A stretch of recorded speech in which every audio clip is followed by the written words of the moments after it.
ಬಸವನಗಾರ ಪಾಟೀಲ್ ಯತ್ನಾಳ್ ಇಲ್ಲ. ವಿಠಲ್ ದೋನ್ ಸನ್ಮಾನ್ಯ ಅಧ್ಯಕ್ಷರೇ, ರಿಪ್ಲೈ ಬಂದಿದೆಯಾ? Reply okay. ಸನ್ಮಾನ್ಯ ಅಧ್ಯಕ್ಷರೇ, ಇದು ಬಹಳ ಗಂಭೀರವಾದಂಥ ಒಂದು ವಿಷಯವನ್ನು ನಾನು ಮಾನ್ಯ ಗೃಹ ಮಂತ್ರಿಗಳಲ್ಲಿ ಕೇಳಿಕೆ ಬಯಸ್ತಾ ಇದ್ದೇನೆ. ಸಚಿವರು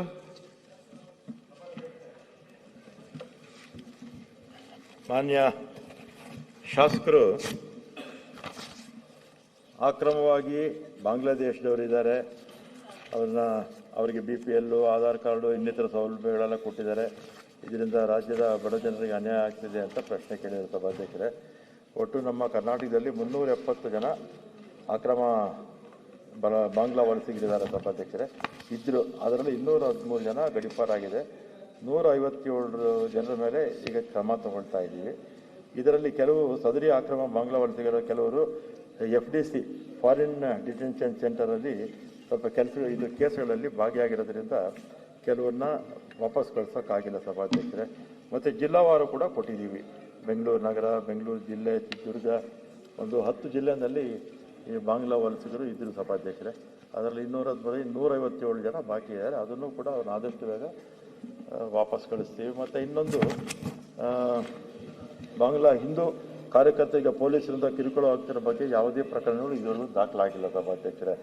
ಒಂದು ಈ ಶಿರೂರು ಅಂತ ನಾಗೇಂದ್ರಪ್ಪ ಶಿರೂರು ಅಂತ 24/1/26 ವಿಧಾನಸೌಧ ಮುಂದೆ ವಿಷ ಸೇವನೆ ಮಾಡಿ ಆತ್ಮಹತ್ಯೆಗೆ ಪ್ರಯತ್ನ ಮಾಡಿದರು. ಅವ್ರ ಮೇಲೆ ಸೋಲ್ದೇವನಹಳ್ಳಿನಲ್ಲಿ ಪೊಲೀಸ್ ಠಾಣೆ 30 MS 38/2026 ಅವ್ರ ಮೇಲೆ ಒಂದು ಕೇಸ್ ಇತ್ತು. ಅದು ನಾನ್ ವೆಲಬಲ್ ಕೇಸು. ಅವ್ರನ್ನ ಅರೆಸ್ಟ್ ಮಾಡೋದನ್ನು ತಪ್ಪಿಸ್ಕೊಳ್ಳೋದಕ್ಕೆ ಬಂದು ವಿಧಾನಸೌಧ ಮುಂದೆ ಆತ್ಮಹತ್ಯೆಗೆ ಪ್ರಯತ್ನ ಮಾಡಿದ್ರು ಸಭಾಧ್ಯಕ್ಷರೇ. ಇಷ್ಟು ಬಿಟ್ಟರೆ ಬೇರೆ ಯಾವ ಕೇಸು, ಯಾರಿಗೂ ಕಿರುಕುಳ ಕೊಡುವಂಥದ್ದು ಯಾವ ಕೇಸು ಕೂಡ ದಾಖಲೆ ಆಗಿಲ್ಲ. ಓಕೆ. ಸನ್ಮಾನ್ಯ ಅಧ್ಯಕ್ಷರೇ, ಒಂದಂತೂ ಸತ್ಯ, ಕರ್ನಾಟಕದಲ್ಲಿ ಈ ಬಾಂಗ್ಲಾದೇಶಿಗಳು ಇವತ್ತು ಇದ್ದಾರೆ ಅನ್ನುವಂಥದ್ದನ್ನು ರಾಜ್ಯ ಸರ್ಕಾರ ಇವತ್ತು ಒಪ್ಪಿಕೊಂಡಿದೆ.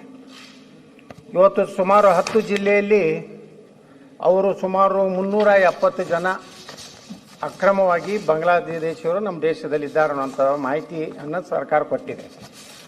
ಆದರೆ ಭಾಳ ಆಘಾತಕಾರಿ ಮತ್ತು ಭಾಳ ಭಯಾನಕ ಪರಿಸ್ಥಿತಿ ಬೆಂಗಳೂರು ಮಹಾನಗರದಲ್ಲಿ ಸುಮಾರು ಒಂದು ಅಂದಾಜಿನ ಪ್ರಕಾರ ಸುಮಾರು 25 ಲಕ್ಷಕ್ಕಿಂತ ಹೆಚ್ಚು ಅಕ್ರಮ ಬಾಂಗ್ಲಾದೇಶಿಯರು, ರೋಹಿಂಗ್ಯಾಗಳು ಇಲ್ಲಿ ಮತ್ತು ಅನೇಕ ಜಿಲ್ಲೆಗಳಲ್ಲಿ, ಅದರಲ್ಲಿ ವಿಶೇಷವಾಗಿ ಕಾಫಿ ತೋಟಗಳಲ್ಲಿ, ಮಾಲ್ಗಳಲ್ಲಿ, ಶಾಪಿಂಗ್ ಮಾಲ್ನಲ್ಲಿ, ಸೆಕ್ಯೂರಿಟಿಯಲ್ಲಿ ಮತ್ತು ಇನ್ನಿತರ ಅನೇಕ ಕಡೆ ಇವತ್ತು ಬಾಂಗ್ಲಾದೇಶಿಯರು ITBTಯಲ್ಲಿ ಈ ರೀತಿ ಅನೇಕ ಕಡೆ ನಕಲಿ ಆಧಾರ್ ಕಾರ್ಡ್ಗಳನ್ನು, ನಕಲಿ ರೇಷನ್ ಕಾರ್ಡ್ಗಳನ್ನು ಮಾಡಿ ಇವತ್ತು ರಾಜ್ಯದಲ್ಲಿ ಈ ಒಂದು ದೊಡ್ಡ ಜಾಲ ಇವತ್ತು ನಮ್ಮ ರಾಜ್ಯದಲ್ಲಿ ಒಂದು ಭಯಾನಕ ಪರಿಸ್ಥಿತಿ ನಿರ್ಮಾಣ ಆಗಿದೆ.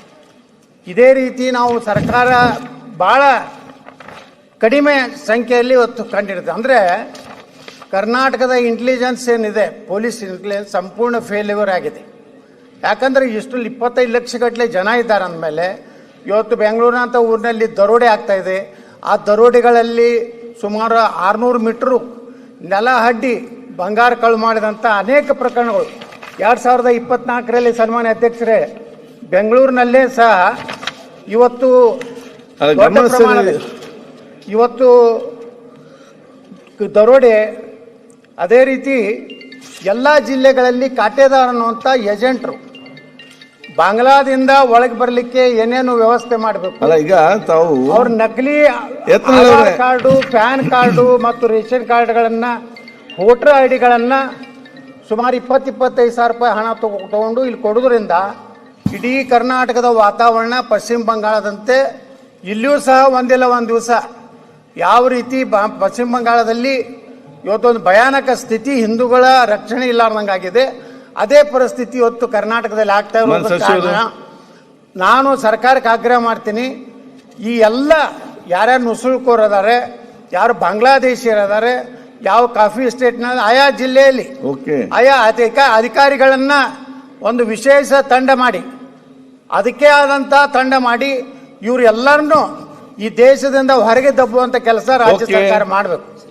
ಅದ್ರ ಜೊತೆಗೆ ಇವತ್ತು ಹಿಂದೂ ಕಾರ್ಯಕರ್ತರು ಎಲ್ಲೆಲ್ಲಿ ಇಂಥ ಅಕ್ರಮವಾಗಿ ಈ ದೇಶದಲ್ಲಿರುವಂತ ನುಸುಳುಕೋರನ್ನ ಕಂಡುಹಿಡ್ಲಿಕ್ಕೆ ಹೋದ್ರೆ ಅವ್ರ ಮೇಲೇ ಕೇಸ್ ಹಾಕಿ ಅವ್ರಿಗೆ ಚಿತ್ರಹಿಂಸೆ ಕೊಟ್ಟು ಇವತ್ತು ಅವರು ಏನು ಆತ್ಮಹತ್ಯೆ ಮಾಡ್ಕೊಂತ ಪರಿಸ್ಥಿತಿ ನಿರ್ಮಾಣ ಆಗ್ತದೆ.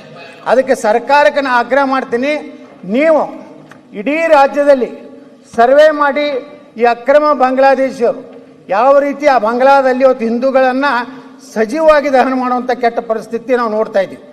ಆ ಪರಿಸ್ಥಿತಿ ನಮ್ಮ ರಾಜ್ಯಕ್ಕೆ ಬರಬಾರ್ದು, ನಮ್ಮ ದೇಶಕ್ಕೆ ಬರಬಾರ್ದು ಅಂದರೆ ರಾಜ್ಯ ಸರ್ಕಾರ ಕೇವಲ ತನ್ನ ವೋಟ್ ಬ್ಯಾಂಕ್ ಸಲುವಾಗಿ ಅವರನ್ನ ಇಲ್ಲಿ ಸಕ್ರಮ ಮಾಡುವಂಥದ್ದನ್ನ ತಡೆ ಹಿಡಿದಿದ್ರೆ ಒಂದಿಲ್ಲ ಒಂದು ದಿವಸ ಈ ರಾಜ್ಯ ಸಹ ಮಾನ್ಯ ಮಂತ್ರಿಗಳು, ಕರ್ನಾಟಕ ಸಹ ಒಂದು ಪಶ್ಚಿಮ ಬಂಗಾಳ ಆಗ್ತದೆ ಅನ್ನೋ ಮಾನ್ಯ ಮಂತ್ರಿಗಳೇ, ಎಚ್ಚರಿಕೆ ಮಾನ್ಯ ಕೊಡ್ಲಿಕ್ಕೆ ಅಧ್ಯಕ್ಷರೇ, ಬಯಸ್ತಾ ಒಂದು ಇದ್ದೀನಿ. ಮಿನಿಟ್, ಒಂದು ಮಿನಿಟ್. ಚರ್ಚೆ ಬೇಡ. Calling attention. ಅಲ್ಲಲ್ಲ, ದಯಮಾಡಿ ಒಂದ್ ನಿಮಿಷ ರೀ. ಏನು ಚರ್ಚೆ? ಯಾರ ಅವ್ರನ್ನ ಚರ್ಚೆ ಬೇಡ. ಬಾರಿ ಕೊಟ್ಟಿರ್ತಾರ, ಆಯ್ತು, ಅವ್ರು ಹೇಳಿದಾರೆ, ಅವ್ರು ಮಾತಾಡ್ತಾರಲ್ಲ. ಇವ್ರು FIR ಆಯ್ತು, ಮಾತಾಡ್ತಾರೆ, ನೀವು ಉತ್ತರ ಕೊಡಿ. ಚರ್ಚೆ ಬೇಡ. ಬಾಂಗ್ಲಾದೇಶ ಆಯ್ತು, ಚರ್ಚೆ ಮಾಡಿದ್ರಲ್ಲಿ ಅವ್ರು ಉತ್ತರ ಮಾತಾಡ್ತಾರೆ, ಮಾತಾಡಿ, ಸಚ್ ಉತ್ತರ ಕೊಡಿ. ಆಯ್ತು, ಯಾಕೆ ಮತ್ತೆ ಅದನ್ನೇ ಮಾತಾಡ್ತೀರಿ? ಬೇರೆ ನೀವು ಬೇರೆ ಮತ್ತೆ ಮಾತಾಡೋಕೆ ಮಾತಾಡಿ, ಅಧ್ಯಕ್ಷರೇ, ನಾಳೆ ಮಾತಾಡೋಕೆ ಮಾತಾಡಿ, ರಾಜ್ಯಪಾಲ ಭಾಷಣ ಮಾತಾಡಿ. ನೀವು ಹಿಂದೂ ಕಾರ್ಯಕರ್ತರ ಮೇಲೆ ಆಯ್ತು, ರಾಜ್ಯಪಾಲ ಭಾಷಣ ಏನ್ ಬೇಕಾದ್ರೂ ಮಾತಾಡಿ. ಈಗ ಇದು ಕಾಲಿಂಗ್ ಅಟೆನ್ಷನ್ ಉತ್ತರ ಕೊಡ್ತಾರೆ ಇಲ್ಲಿ. ಇಲ್ಲ ಅಧ್ಯಕ್ಷರೇ, ಉತ್ತರ ಕೊಡಿ. ಅಷ್ಟೇ ಅಲ್ಲ, ಉತ್ತರ ಕೊಡಿ ಅಲ್ಲಿ. ಆಯ್ತಪ್ಪ, ಈಗ ನೀವು ಮತ್ತೆ ಅವ್ರು ಕೇಳಿದ್ದಾರೆ, ನೀವೇನ್ ಮಾಡ್ತೀರಿ? ಅವರಲ್ಲಿ ಪ್ರಶ್ನೆ ಕೇಳಿದ್ದು, ನೀವು ಮಾತಾಡಿ. ಸಭಾಧ್ಯಕ್ಷ, ಆಯ್ತು, ಮಾನ್ಯ ಯತ್ನಾಳ್ ಅವರು ಬೆಂಗಳೂರು ನಗರದಲ್ಲಿ ಇರ್ತಕ್ಕಂಥದ್ದು 1,40,00,000 ಜನ ಸಭಾಧ್ಯಕ್ಷರೇ, 25 ಲಕ್ಷ ಜನ ಬಾಂಗ್ಲಾದೇಶರಿದ್ದಾರೆ ಅಂತ ಅವ್ರು ಹೇಳ್ತಾ ಇದ್ದಾರೆ. ಕರ್ನಾಟಕದಲ್ಲಿ ನಾರ್ತ್ ಈಸ್ಟ್ನವ್ರು ಇದ್ದಾರೆ, ಅವ್ರು ಯಾರು ಬಾಂಗ್ಲಾದವರಲ್ಲ. ಮಿಜೋರಾಮ್ ಅದೆಲ್ಲ ಇದೆಲ್ಲ 5-6 ಸ್ಟೇಟ್ಸ್, ಸಣ್ಣ ಸ್ಟೇಟ್ಸ್ ಬೇಕಾಷ್ಟು ಜನ ಇದ್ದಾರೆ. ಅದೇ ರೀತಿ ವೆಸ್ಟ್ ಬೆಂಗಾಲ್ ಅವರು 8-10 ಲಕ್ಷ ಜನ ಇದ್ದಾರೆ. ಅದೇ ರೀತಿ ಬಿಹಾರ್ನವರು 7-8 ಲಕ್ಷ ಜನ ಇದ್ದಾರೆ. Okay. ರಾಜಸ್ಥಾನವರು ಬಹಳ ವರ್ಷ 40-50 ವರ್ಷ ಇದ್ದಾರೆ, ಲಕ್ಷಗಟ್ಟಲೆ ಜನ ಇದ್ದಾರೆ. ತೆಲಂಗಾಣದವರು, ಆಂಧ್ರ ಪ್ರದೇಶವರು, ಕೇರಳದವರು, ತಮಿಳುನಾಡಿನವರು, ಇವರೆಲ್ಲ ಲಕ್ಷಗಟ್ಟಲೆ ಜನ, ಬೇಕಾದಷ್ಟು ಜನ ಇದ್ದಾರೆ, ಬೇರೆ ಬೇರೆ ರಾಜ್ಯದಿಂದ ಬಂದಿರತಕ್ಕಂಥವ್ರು. ಮತ್ತು ನಾನು ಹಿಂದೆ ಗೃಹ ಮಂತ್ರಿ ಕೂಡ ಆಗಿದ್ದೆ ಸಭಾಧ್ಯಕ್ಷರೇ. ಆಗ ಇದೇ ರೀತಿ ಕಂಪ್ಲೇಂಟ್ ಮಾಡಿದಾಗ ಆ ಕೆಲವು ತೋಟಗಳಲ್ಲೆಲ್ಲ ಇದೆ ಅಂತ ಹೇಳಿದ್ರು. ಅವಾಗ ಚಿಕ್ಕಮಗಳೂರು, ಕೊಡಗು ಅವೆಲ್ಲ ನಾವು ಕಂಪ್ಲೀಟ್ ಆಗಿ ಅವೆಲ್ಲ ಒಂದು ಸ್ಪೆಷಲ್ ಸ್ಕ್ವಾಡ್ ಎಲ್ಲ ಮಾಡಿದ್ವಿ. ಈಗಲೂ ಕೂಡ ಬೇಕಾದ್ರೆ ಇನ್ನೊಂದು ಸ್ಕ್ವಾಡ್ ಮಾಡಿ ಎಲ್ಲೆಲ್ಲಿ ಅಕ್ರಮ ವಲಸಿಗರಿದ್ದಾರೆ ಅವನ್ನೆಲ್ಲ ತೆಗೆದು ಹೊರಗೆ ಹಾಕುವಂತ ಕೆಲಸ ಮಾಡುತ್ತೆ ಸಭಾಧ್ಯಕ್ಷರೇ. ಮತ್ತೆ ಈ ಬಾಂಗ್ಲಾದವರು ಎಲ್ಲಿಂದ ಬರ್ತಾರೆ ಸಭಾಧ್ಯಕ್ಷರೇ? ನಮ್ಮ ರಾಜ್ಯದ ಪಕ್ಕದಲ್ಲಂತೂ ಇಲ್ಲ. ನಮ್ಮ ರಾಜ್ಯದ ಪಕ್ಕದಲ್ಲಿರೋ ಯಾವುದೋ ತಮಿಳುನಾಡು, ಕೇರಳ, ಆಂಧ್ರ ಪ್ರದೇಶ, ಗೋವಾ, 5-6 ರಾಜ್ಯಗಳಿದೆ. ಇವರೆಲ್ಲ ಎಲ್ಲಿಂದ ಬರ್ತಾರೆ? ಬಾಂಗ್ಲಾ ಎಲ್ಲಿರೋದೆಲ್ಲಿ? ಬಾಂಗ್ಲಾ ಪಕ್ಕದ ರಾಜ್ಯಗಳು ಯಾವುದಿದೆ? ಬಿಹಾರ್ ಇದೆ, ವೆಸ್ಟ್ ಬೆಂಗಾಲ್ ಇದೆ, ಇನ್ನು ಬೇರೆ ಬೇರೆ ರಾಜ್ಯಗಳಿದೆ, ಮಧ್ಯದಲ್ಲಿ ಬೇಕಾಷ್ಟು ರಾಜ್ಯಗಳಿದೆ. ಕೇಂದ್ರ ಸರ್ಕಾರ ಅವ್ರನ್ನ ತಡೆಗಟ್ಟಬೇಕು. ಕೇಂದ್ರ ಸರ್ಕಾರ ತಡೆಗಟ್ಟಬೇಕು ಅವ್ರನ್ನ ಯಾಕೆ ಬಿಟ್ರು ಬಾಂಗ್ಲಾದಿಂದ ನಮ್ಮ ರಾಜ್ಯಕ್ಕೆ? ಈಗ ನಾವಂತೂ ನಮ್ಮ ಸರ್ಕಾರ ಬೇಕಾದ್ರೆ ಒಂದು ಸೆಪರೇಟ್ ಒಂದು ಸ್ಕ್ವಾಡ್ ಮಾಡಿ ಹುಡುಕಿ ಬೇಕಾದ್ರೆ ಅಲ್ಲಿರೋರ್ನೆಲ್ಲ ಆಚೆ ಕಳಿಸುವಂತ ಕೆಲಸ ಮಾಡ್ತೀವಿ ಸಭಾಧ್ಯಕ್ಷ. ಓಕೆ ಓಕೆ, ಈಗ ಅಧ್ಯಕ್ಷರೇ ಒಂದ್ ನಿಮಿಷ ಕೊಡಿ ನೋಡಿ. ಈಗ ಯತ್ನಾಳ್ ಸಿದ್ದು ಸವದಿ ಅವರೇ ಯತ್ನಾಳಿದ್ದಾರೆ. ಯಾರು ದೇಶಾಭಿಮಾನದಿಂದ ಹಿಂದೂ ಕಾರ್ಯಕರ್ತರ ಮೇಲೆ ಈ ವಿಚಾರದಲ್ಲಿ ಯಾವ FIR ಆಗಿಲ್ಲ. ಬೇರೆ ಯಾವುದೋ ಸುಸೈಡ್ ಸಚಿವರೇನು ಈಗ ಒಂದು ಸ್ಪೆಷಲ್ ಟಾಸ್ಕ್ ಫೋರ್ಸ್ ಮಾಡ್ತೀವಿ, ಅವ್ರನ್ನ ಸಿದ್ದು ಸವದಿ ಮಾತ್ರ ನೀವು ಯಾಕೆ ಯಾವುದು ರಿಜಿಸ್ಟ್ರೇಷನ್? ಒಂದೇ ಮಿನಿಟ್ ಕಟಕ್ ದೋಂಡಿ ಬಾ. ಮಾನ್ಯ ಅಧ್ಯಕ್ಷರೇ, ನಾವು ಒಂದೇ ಮಿನಿಟ್ ನಾನು ಮುಗಿಸ್ತೀನಿ. ಮಾನ್ಯ ಸಚಿವರು ಈಗಾಗಲೇ ಭರವಸೆ ಸದನ ಕೊಟ್ಟಿದ್ದಾರೆ. ಅದಕ್ಕಾಗಿಯೇ ಒಂದು ಸ್ಪೆಷಲ್ ಸ್ಕ್ವಾಡ್ ಮಾಡಿ ನಾವು ಎಲ್ಲೆಲ್ಲಿ ಅದಾರೆ ಅವ್ರನ್ನ ಅವರ ಶೋಧನೆ ಮಾಡಿ ಅವ್ರನ್ನ ಒದ್ದು ಹೊರಗೆ ಹಾಕುವಂಥ ಕೆಲಸ ಮಾಡ್ತೀನಿ ಅಂತಾರೆ. ಅದನ್ನು ನಾನು ಸ್ವಾಗತ ಮಾಡ್ತೀನಿ. ಅದ್ರ ಜೊತೆಗೆ ಇವತ್ತೇನು ಇವನ್ನೆಲ್ಲ ಕರೆದುಕೊಂಡು ಬರುವಂಥ ದಲಾಲಿಗಳೇನಿದ್ದಾರೆ, ಅವರು ಶಿವಮೊಗ್ಗದಲ್ಲಿದ್ದಾರೆ, ಹಾಸನದಲ್ಲಿದ್ದಾರೆ, ಕೊಡಗಿನಲ್ಲಿದ್ದಾರೆ, ಚಿಕ್ಕಮಗಳೂರಿನಲ್ಲಿದ್ದಾರೆ, ಸುಮಾರು 10 ಜಿಲ್ಲೆಗಳಲ್ಲಿ ಇವ್ರು ಏನಿದ್ದಾರೆ, ಇವರು ವಾಟ್ಸಪ್ ಮೂಲಕ ಪಶ್ಚಿಮ ಬಂಗಾಳ ಮಾತಾಡೋದಿಲ್ಲ. ಆದರೆ ಮಾನ್ಯ ಸಚಿವರು ಹೇಳಿದ್ರು, ನಮ್ಮ ದೇಶದ ಗಡಿಯಿಂದ ಬರ್ತಾ ಇದ್ದಾರೆ. ನಾನು ಯಾವ ಸರ್ಕಾರ, ಕೇಂದ್ರ ಸರ್ಕಾರ, ರಾಜ್ಯ ಸರ್ಕಾರ, ನಾನು ಡಿಫ್ರೆನ್ಸಿಯೇಷನ್ ಮಾಡೋದಿಲ್ಲ. ಯಾರು ಮಾಡಿದ್ರು ತಪ್ಪೇ. ನಾನು ಮೊದಲು ನನ್ನ ದೇಶ ಸುರಕ್ಷಿತವಾಗಿರ್ಬೇಕಾದ್ರೆ ಈ ದೇಶದ್ರೋಹಿ ಇವರು ಮಾನ್ಯ ಸಚಿವರು ಹೇಳಿದ್ರು, ಬಿಹಾರ, ಕೇರಳ, ತಮಿಳು ಅವರೆಂದು ದೇಶದ್ರೋಹಿಗಳಲ್ಲ. ನಮ್ಮ ದೇಶದಲ್ಲಿ ಯಾವುದೇ ಮೂಲೆಯಿಂದ ಬಂದರೂ ದುಡಿಲಿಕ್ಕೆ ಬರ್ತಾರೆ. ಆದರೆ ಇವರು ಬರುವಂಥದ್ದು ಅಧ್ಯಕ್ಷರೇ ಇವೆಲ್ಲ ಭೂಗತ ಏನು ನಮ್ಮ ಭಯೋತ್ಪಾದಕರದಾರ ಅವ್ರ ನಂಟಿನಲ್ಲಿ ಬರೋತ್ತರದಿಂದ ಇದು ಅಪಾಯ ಇದೆ. ಅದಕ್ಕೆ ಮಾನ್ಯ ಸಚಿವರು ಈಗಾಗಲೇ ಹೇಳಿದ್ದಾರೆ, ನಾವು ವಿನಂತಿ ಮಾಡ್ಕೊತೀನಿ ಅಂತ ಎಷ್ಟು ಜನ ಅದಾರೆ ಅದಕ್ಕೊಂದು ಸ್ಪೆಷಲ್ ಒಂದು ಪೊಲೀಸ್ ಫೋರ್ಸ್ ಮಾಡಿ ಈ ದೇಶದಿಂದ ಒದ್ದು ಹಾಕುವಂತ ಕೆಲಸ ಅವ್ರು ಮಾಡ್ಬೇಕಂತ ವಿನಂತಿ ಮಾಡ್ಕೊತೀವಿ. Police department to take a drive to clearly ಎಲ್ಲ ರಿಪೋರ್ಟ್ ಮಾಡೋದಕ್ಕೆ 100% ನಾವು ತಗೊಳ್ತೀವಿ. ಪ್ಲಸ್ ಏಜೆಂಟ್ಸ್ ಯಾರಿದ್ದಾರೆ ಇದನ್ನ ಆಚೆಯಿಂದ ಕರ್ಕೊಂಡ್ಬರ್ತಾರಲ್ಲ ಬಾಂಗ್ಲಾದಿಂದ, ಅವ್ರನ್ನೂ ಕೂಡ ಒದ್ದು ಒಳಗಾಕೋ ಕೆಲಸ ಮಾಡುತ್ತೆ. ಸಿದ್ದು ಕೇಸ್ ಸಾರಿ ಅಧ್ಯಕ್ಷರೇ, Wait till don't- ಈಗ ಯಾರ್ಯಾರು ಇದ್ರ ಬಗ್ಗೆ ಮಾಹಿತಿ ಕೊಡ್ತಾ ಅವ್ರಿಗೆ ರಕ್ಷಣೆ ಕೊಡಬೇಕು ಮತ್ತು ಅದರ ಪ್ರಕಾರ ಅವರ ಮಾಹಿತಿ ಕೊಟ್ಟಂತವ್ರಿಗೆ ಕಿರುಕುಳ ಕೊಳ್ಳಾರ್ದನೆ ಗುಪ್ತವಾಗಿ ಅವರ ಹೆಸರಿಟ್ಟು ಮಾಡಿದ್ರೆ ಬಹಳಷ್ಟು ಜನ ಅದ್ರ ಬಗ್ಗೆ ಮಾಹಿತಿ ಕೊಡೋರಿದ್ದಾರೆ. Very good. ಮಾನ್ಯ ಸಚಿವರು ಅದನ್ನು ಒಂದು ಕೆಲಸ ಮಾಡ್ಬೇಕಂತ ಕೇಳ್ಕೊತೇನೆ.